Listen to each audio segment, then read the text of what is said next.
Manifesto of the Communist Party by Karl Marx and Friedrich Engels. A specter is haunting Europe, the specter of communism. All the powers of old Europe have entered into a holy alliance to exorcise this specter. Pope and Tsar, Metternich and Guizot, French radicals and German police spies. Where is the party in opposition that has not been decried as communistic by its opponents in power? Where is the opposition that has not hurled back the branding reproach of communism against the more advanced opposition parties, as well as against its reactionary adversaries? Two things result from this fact.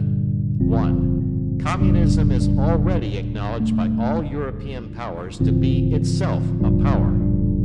Two, it is high time that communists should openly, in the face of the whole world, publish their views, their aims, their tendencies, and meet this nursery tale of the specter of communism with a manifesto of the party itself. To this end, communists of various nationalities have assembled in London and sketched the following manifesto, to be published in the English, French, German, Italian, Flemish, and Danish languages. Section 1. Bourgeois and Proletarians. The history of all hitherto existing societies is the history of class struggles.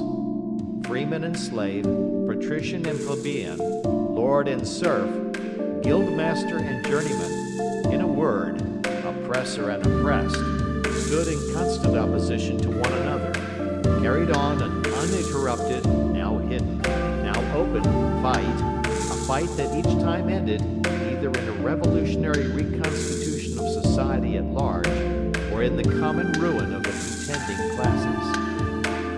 In the earlier epochs of history, we find almost everywhere a complicated arrangement of society into various orders, a manifold gradation of social rank. In ancient Rome, we have patricians, knights, plebeians, slaves. In the Middle Ages, feudal lords, vassals, guildmasters, journeymen, apprentices, serfs. In almost all of these classes, again, subordinate gradations.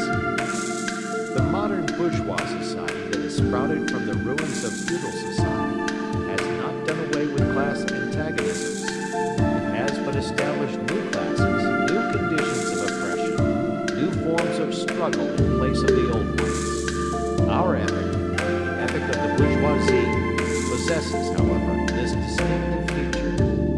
It has simplified the class antagonisms.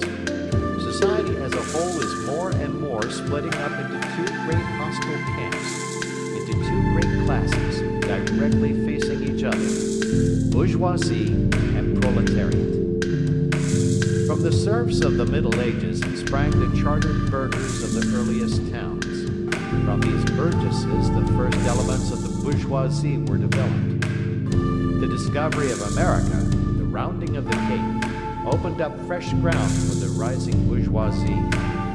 The East Indian and Chinese markets, the colonization of America, trade with the colonies, the increase in the means of exchange and in commodities generally, gave to commerce, to navigation, to industry, an impulse never before known, and thereby to the revolutionary element in the tottering feudal society, a rapid development.